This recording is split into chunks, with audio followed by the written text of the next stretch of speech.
Gofynion o'r 1af o Ebrill 2021. Gwasgaru gwrtaith. Archwilio'r caeau. Mae'n rhaid i chi archwilio'r cae i ystyried y risg y bydd nitrogen yn mynd i ddŵr wyneb cyn defnyddio unrhyw wrtaith. Rhaid peidio â gwasgaru gwrtaith ar dir os oes risg sylweddol y bydd nitrogen yn mynd i ddŵr wyneb, gan ystyried ffactorau fel y tywydd a'r tir.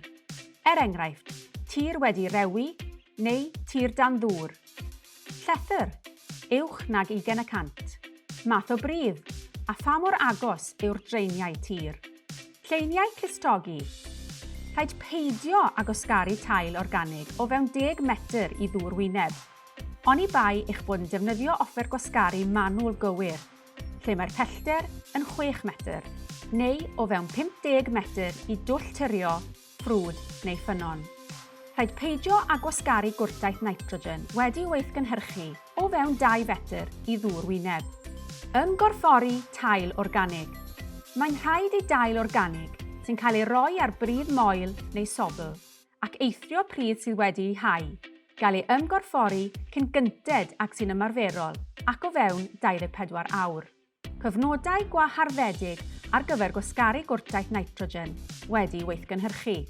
Rhaid i chi beidio â gwasgaru gwrtaith nitrogen wedi weithgynhyrchu ar laswelltir rhwng y 15fed o Fedi a'r 15fed o Ionawr ac ar dir ar rhwng y 1af o Fedi a'r 15fed o Ionawr.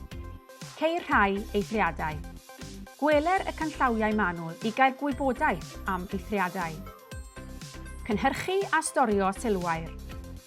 Mae'r rheolau ar gyfer cynhyrchu a storio sylwair yn cael eu cwmpasu o dan y rheoliadau hyn. Ond yn ymarferol, nid ydynt wedi newid o'r rheoliadau saffo presennol. Rhaid i chi sicrhau bod eich strwythurau a'ch brosesau storio yn cydymffurfio â'r rheoliadau. Adeiladu storfeydd newydd ar gyfer slyri neu sylwair, neu wella storfeydd presennol. Rhybydd adeiladu. O'r 8fed yr 20 o Ebrill, mae'n rhaid i chi ysbysu Cyfoeth Naturiol Cymru 14 diwrnod cyn i chi ddechrau ar y gwaith adeiladu.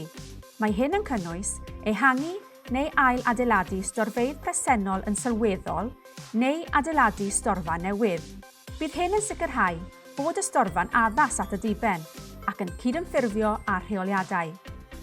Parthau perygl nitradau, NVZs, presennol. Os yw eich fferm neu eich tir mewn ardal a ddynodwyd yn barth perygl nitradau yn y gorffennol, mae'r rheoliadau'n berthnasol yn llawn o'r 1af o Ebrill 2021.